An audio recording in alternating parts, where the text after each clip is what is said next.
응답 중에 응답은요, 우리가 예수 그리스도의 제자가 되는 것입니다. 어, 예수 그리스도의 제자가 되면 우리가 구하지 않아도 하나님의 은혜가 따라오는 그 흐름 속으로 들어가게 됩니다.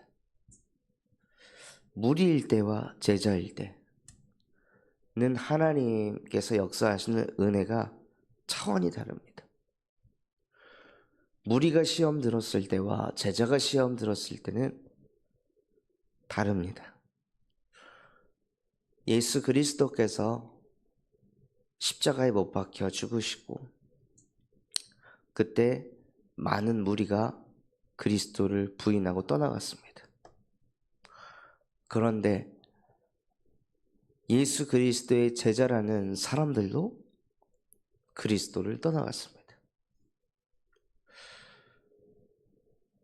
하지만 그리스도께서 부활하신 뒤에 무엇을 하셨습니까? 제자를 찾아가셨습니다. 제자를 찾아가셔서 그 제자들의 믿음을 그리스도께서 회복을 시키셨습니다. 똑같이 자기들에게 올 환난이 두려워서 시험에 들어 예수를 부인하고 도망가고 숨었는데요. 제자들에게는 그리스도께서 직접 찾아가시는 은혜가 있었다는 거예요. 찾아가기만 해도 제자들은 알아들으니까요. 만나기만 해도 그 제자들 안에 있는 불신앙이 단번에 끝날 것이라는 것을 예수께서 알고 계셨기 때문입니다. 왜냐하면 제자들의 마음 속에는 하나님의 말씀이 담겨져 있으니까요. 그러니까 제자라고 해서 막 어마어마한 사람이 되라는 것이 아니라요. 제자는 어떤 사람이냐? 내 말이 너희 안에 거하면 참 제자가 되리니. 예수께서 하신 말씀이 우리 안에 거해 있으면은 제자가 되는 것입니다.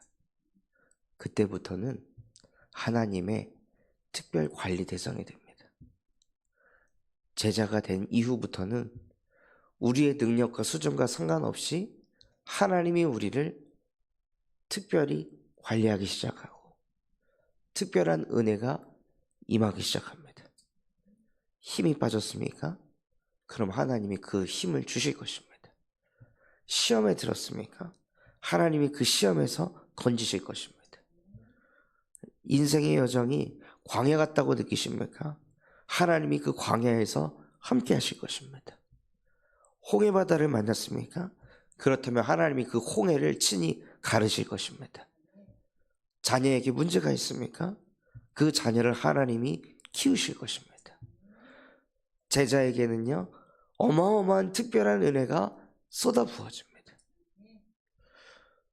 정말로 우리가 다른 응답을 받는 것이 아니라요, 하나님의 말씀을 그저 내 안에 담으려고만 하고 내 안에 새기려고만 하는 그 가슴과 중심을 조금만이라도 가지고 있다면 그걸 담으려고 하는 이유가 내가 하나님의 형상이기 때문에 원래의 인간인 형상은 하나님의 말씀을 담고 그것을 묵상하고 그것을 새기고 그것 가지고 기도하고 그것 가지고 인도받는 것이 원래 인간이기에 하나님의 말씀을 자꾸 내 안에 새기려고 하고 묵상하려고 하는 그 사람이 예수 그리스도의 제자가 되는 것입니다. 우리는 겨우 그거 조금 하려 하는데요, 하나님께서는 모든 축복과 응답들을 그 사람을 중심으로 몰고 가신다는 거예요. 전도 운동하다가 힘이 빠지면 하나님이 그때부터 힘을 불어넣으십니다. 우리는 끝이라 생각하는데 하나님은 이제부터 내가 너와 함께 할 것이다. 이제부터 너가 하는 전도운동 아닌 내가 하는 전도운동을 보아라. 내가 준비한 현장, 내가 준비한 제자, 그것들을 만나게 할 것이다 하고, 하나님께서는 아무리 힘이 빠진 제자를 할지라도 하나님은 하나님이십니다. 그러니 제자는요, 전적으로 하나님을 믿는 사람들입니다. 예수 그리스도를 믿는 사람입니다. 나하고는 아무 상관없습니다. 내 능력 수준하고는 전도운동과 아무런 상관이 없습니다. 그러니 우리가 그리스도의 제자가 될 때 어마어마한 특혜가 주어지는 것입니다.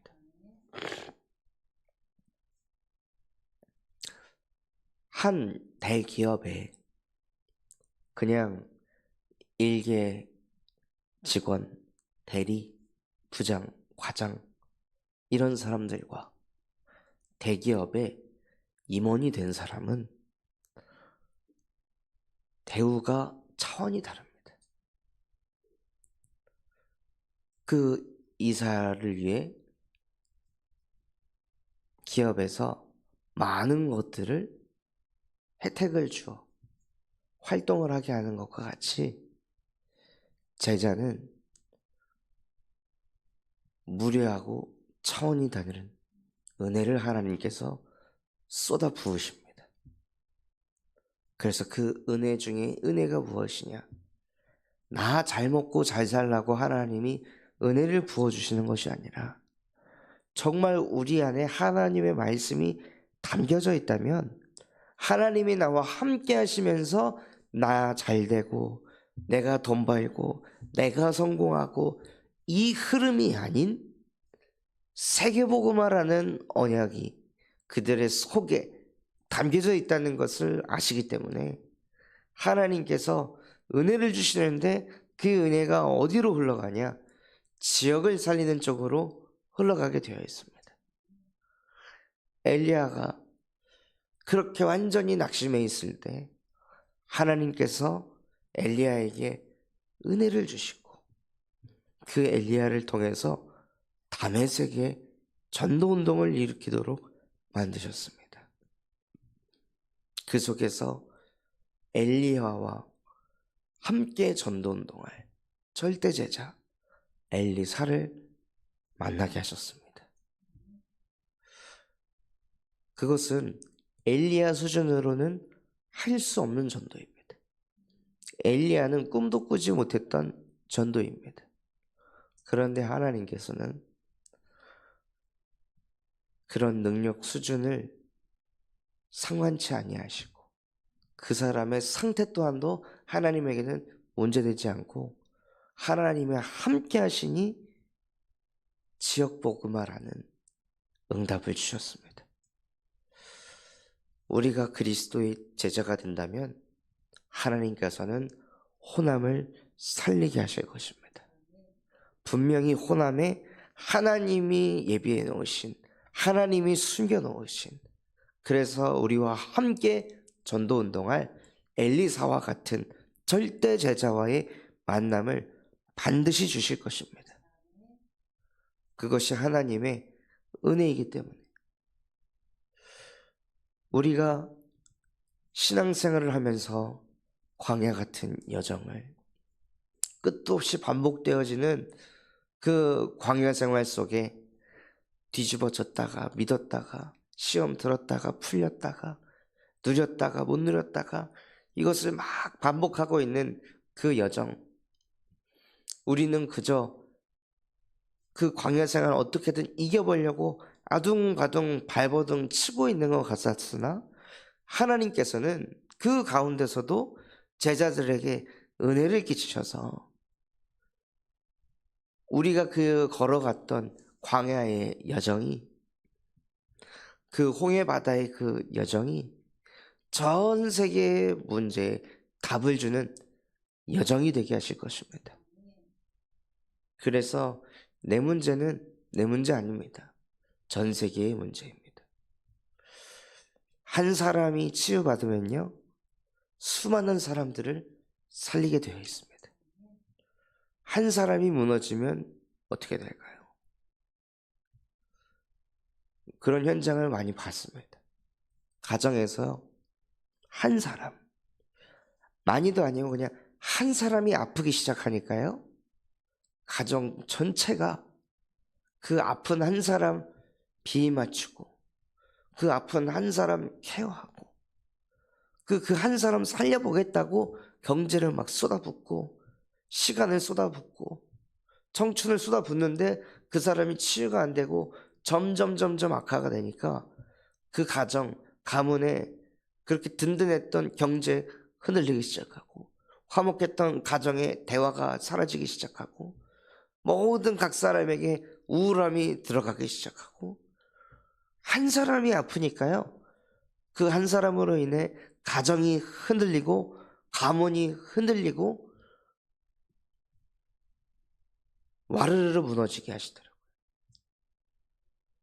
우리는 한 사람이라고 쉽게 생각하지만 결국 그 한 사람이요, 가정을, 가문을, 그 가문이 흔들리니 그 지역이 무너지니 나라가 무너지니 시대가 흔들리게 되어 있습니다.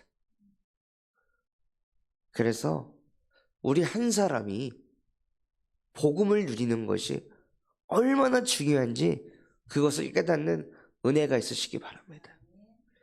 나 한 사람이 불신앙하지 않으면 세계복음을 할 수 있다. 하와 한 사람이 불신앙해서 자자손손 저주와 재앙이 내려왔습니다. 라합 한 사람이 불신앙하지 않고 라합 한 사람이 믿음의 고백을 하니 라합의 자자손손이 예수 그리스도의 계보 속으로 들어가는 전무후무한 응답을 받게 하셨습니다. 그래서 나 한 사람이 그리스도 제자가 된다고 뭐가 될까? 그건 우리 수준의 생각입니다. 하나님이 우리를 창조하실 때 하나님의 형상으로 창조했다는 것은 전 세계를 뒤집고도 남을 능력을 다 주셨다는 거예요. 보좌의 능력이, 시공간을 초월할 수 있는 능력이, 237 나라에 빛을 비출 수 있는 능력을 이미 우리 안에 다 주셨는데 이것을 회복하지 못하니 전 세계에 영향을 주지 못하고 반대로 공중 권세 잡은 자에게 끌려다니고 이 세상 통치자에게 끌려다니고 악의 영들에게 끌려다니는 그 흐름으로 가게 되는 것입니다. 그런데 라합과 같이 불신앙하지 않고 믿음의 고백을 할 때 하나님의 형상이 회복된 그 한 사람을 통해 여리고의 흐름을 뒤바꾸셨습니다. 나라의 흐름을 바꿔버리신 거예요. 그것도 그 기생 라합 한 사람을 통해. 육신적으로 봤을 때는 정말로 구원받지도 못할 그런 수준, 그런 상태였던 라합이었습니다. 평생을 몸을 팔면서 살던 그 여자가 신앙을 고백하니 하나님의 말씀을 마음에 담는 제자의 응답을 누리니요, 하나님이 그때부터 라합에게 특별한 은혜를 쏟아부으시고 나라를 살리는 그 역사로 인도하셨습니다. 그래서 우리 모든 성도분들이 나라는 존재 자체가 얼마나 복의 근원인지, 나라는 존재 한 명이 얼마나 많은 곳에 영향력을 끼칠 수 있는지 그것을 깨닫는 은혜가 있으시기 바랍니다. 그게 하나님을 믿는 것입니다.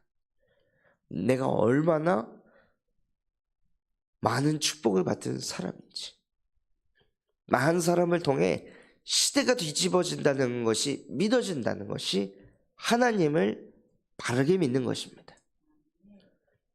나와 함께 하신 하나님은 천지를 창조하신 창조주이시며 나와 함께 하시는 예수 그리스도께서는 온 인류를 구원하실 수 있는 구원하시려 이 땅에 오신 예수 그리스도이십니다. 보혜사 성령께서 모든 것을 가지고 우리와 영원히 함께 하시기에 우리는 전 세계를 뒤집을 수 있는 세계복음화의 주역입니다. 그것이 내 마음에 부딪힌다면 우리는 하나님을 바르게 믿는 것입니다. 그렇게 하나님을 믿을 때요, 하나님께서 무엇 하시냐? 다 자녀를 어떻게 키울까? 우리 자녀를 어떻게 키워야 더 바르게 더 쓰임 받을 수 있을까? 어떻게 해야 우리 자녀가 성공할까?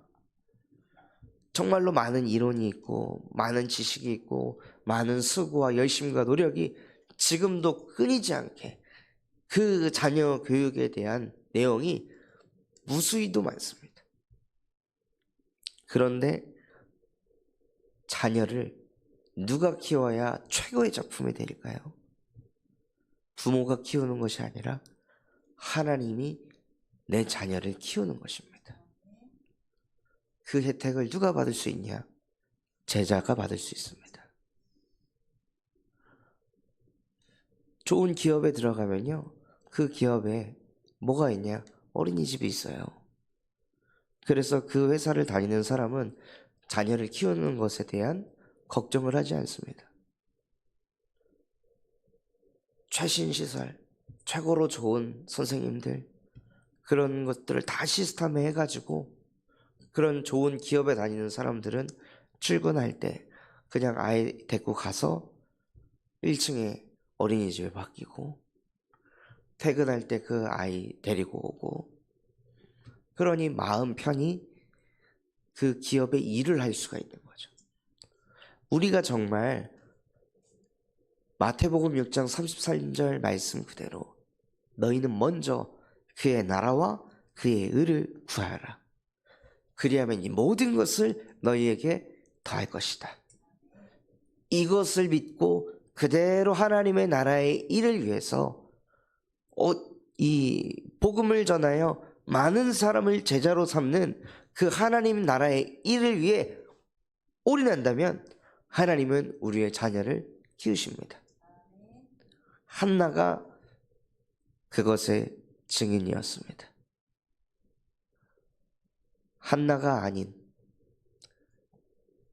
엘가나, 남편 엘가나의 또 다른 와이프, 그 와이프를 통해 낳은 자녀들 어디 갔습니까? 그렇게 먼저 자녀들을 낳고 그 자녀들을 열심히 키웠는데 그 자녀들 어디로 갔습니까? 왜 성경의 역사에 나타나질 않습니까? 한나가 예수 그리스도의 제자가 돼서 절대 주권을 인정하는 제자로 딱 서버리니까요, 하나님이 사무엘에게 찾아가셨습니다. 우리 후대에게 하나님이 찾아가셔야 합니다. 후대가 하나님을 만나려고 발버둥을 치는 것이 아니라, 그래서 종교인이 되는 것이 아니라요, 하나님이 후대를 친히 찾아가시는 그 생명의 길이 열려야 합니다. 사무엘은 그 응답을 받은 것입니다. 내가 만나고 싶은 하나님이 아니라 사무엘아 사무엘아 하시는지라 하고 하나님이 친히 사무엘을 찾아가셔서 언약궤를 메고 있는 그 밤이에요. 그런데 그 밤이 어떤 밤일까요? 저는 확신합니다. 사무엘이 언약궤를 메고 있는 그 밤에 한나는 기도하고 있었을 것입니다. 사무엘을 위해 내 아들 사무엘이 하나님의 종이 되게 하옵소서. 정말 하나님의 말씀에 완전히 순종하는 하나님의 제자가 되게 하옵소서. 상황에 현실에 사람의 말에 끌려다니는 불신자, 종교인 되지 않게 하시고 부디 어떤 상황 속에서도 하나님의 말씀만을 선명하게 들을 수 있는 그러한 제자가 되게 하옵소서. 반드시 한나는 매일 기도하는 그 시간이 있었을 것입니다. 후대를 하나님께 맡기는 그 시간, 후대를 하나님께 완전히 드리는 그 시간, 그 시간을 가지니 하나님이 후대를 키우셨습니다. 그래서 우리는 무엇하면 되냐면요, 현장에 가서 많은 사람을 제자로 삼으면 됩니다. 그 말씀만을 담고 있으면 하나님께서 혼합, 세계, 후대를 복음하실 줄 믿습니다. 그것이 제자라는 증거니까요. 이 말씀을 담고 있던 바울은 돌에 두드려 맞았는데 바울이 어떻게 다음 날부터 또다시 복음을 전하러 갈 수 있을까요? 어떻게 생각에 서운한 생각, 시험 들 생각, 아픈 생각, 앓는 생각, 죽는 생각, 두려운 생각이 들어오지 못하고 어떻게 바로 또다시 더베라는 곳에 가서 말씀을 증거하는 전도운동의 흐름을 탈 수 있었을까요? 하나님의 말씀을 바울이 담고 있으니까요, 그렇게 할 수 있도록 바울에게 하나님이 특별한 은혜를 주셨기 때문입니다. 바울이 대단한 것이 아니라 사실은 말이 안 되잖아요. 한두 사람이 돌로 친 게 아니라 무리가 때를 지어서 돌로 때렸는데 어떻게 사람이 안 죽을 수 있고, 어떻게 뇌진탕이 안 올 수 있고, 어떻게 그 다음 날에 전도운동을 계속할 수 있었을까요? 바울은 돌에 맞아서 후유증으로 죽은 것이 아니라 목에 잘려 참수를 당해 죽었습니다. 즉 돌에 맞았으나 하나님이 바울을 지키셨습니다. 그래서 그 맞는 돌이 바울이 전도운동할 때 아무런 걸림돌 되지 않고 오히려 돌 맞은 것이 축복이 되고 발판이 돼서 제자들을 팀 사역할 때, 봐라, 돌에 맞아도 상관없지 않냐, 문제 와도 상관없다, 어려움 와도 상관없다, 예수는 그리스도다. 그러니 우리는 끝까지 예수가 그리스도라고 전파해야 된다. 우리가 그 제자가 될 때 하나님이 우리의 여정을 인도할 것이고 그 어떤 홍해도 우리를 가로막지 못한다. 예수는 그리스도이시니까. 이것을 전하면서 오히려 제자들의 마음을 굳게 하고, 환난 때가 올 거니 장로님들에게 금식 기도를 시키고, 그래서 더 교회가 집중 속으로 들어가서 순회 캠프까지 가는 그 역사를 하나님께서 이루어 가셨습니다. 바울이 대단한 것이 아니라 바울에게 은혜 주신 그 하나님, 그 하나님이 지금도 살아서 우리와 함께 하십니다. 그래서 정말 올 한 해 다른 응답 말고요, 하나님, 당신의 제자가 되고 싶습니다. 정말로 내 안에 하나님의 말씀을 담으려 하는 그 가슴을 주시고 그 마음을 주셔서 내 안에 상처가 아닌, 내 안에 경제, 내 안에 문제, 내 안에 사람, 내 안에 성공, 내 안에 염려 걱정이 아닌 전능하신 하나님의 말씀이 내 안에 편집돼서 담겨있는 참 제자 되는 한 해가 되게 하옵소서. 그래서 그 제자에게 주시는 특별한 은혜로 말미암아 호남이 복음화되고 세계가 복음화되고 후대가 복음화되는 그 역사 속으로 들어가게 하옵소서. 그렇게 기도하시는 한 해 되시기를 예수 그리스도의 이름으로 축원하겠습니다. 받은 말씀 붙잡고 합심해서 기도하겠습니다. 하나님, 올 한 해 내게 다른 응답 말고 예수 그리스도의 말씀을 품고 살아가는 제자의 응답을 주시옵소서. 그래서 그의 나라와 그의 의를 구할 때 하나님이 지역을 살리고 세계를 살리고 후대를 살리는 것을 실제 보는 증인되게 하옵소서. 또한 우리 군산점 소망교회가 금토일 시대를 열고 세 가지 뜰이 세워지게 하시며 청년 전도 운동이 일어나고 8번째 렘넌트를 세우는 렘넌트 시스템과 성경적 다락방 전도 운동이 일어나게 하시고 돌아오는 주일날 선포되는 원단 말씀을 통하여 2025년 우리가 미리 받을 응답들을 말씀을 통해 받고 시작하는 새해 되게 하옵소서. 그럼 마음과 중심 담고 합심해서 기도하겠습니다. 하나님 아버지 감사합니다. 정말로 하나님께서는 제자에게 특별한 은혜를 주시고 제자만 특별히 관리하시고 제자는 아무리 시험에 들어도 하나님이 그 제자를 다시 또 찾아가시는 그러한 은혜들을 쏟아붓는다 말씀하셨습니다. 나는 누구입니까? 무리입니까? 제자입니까? 아직도 나에게 무리의 성향이 있다면 2025년 내게 은혜를 베풀어 주사 더욱 하나님의 말씀을 마음에 담는 제자 되게 하옵소서. 그래서 나 한 사람을 통해 지역이 살아나고 세계가 살고 후대가 살아나는 것을 실제 증명하여 하나님의 형상 회복된 한 사람이 얼마나 많은 영향력을 줄 수 있는지, 하나님의 형상 회복된 한 사람을 통해 하나님이 시대를 어떻게 움직여 가시는지 그것을 실제 증명하는 주역되게 하옵소서.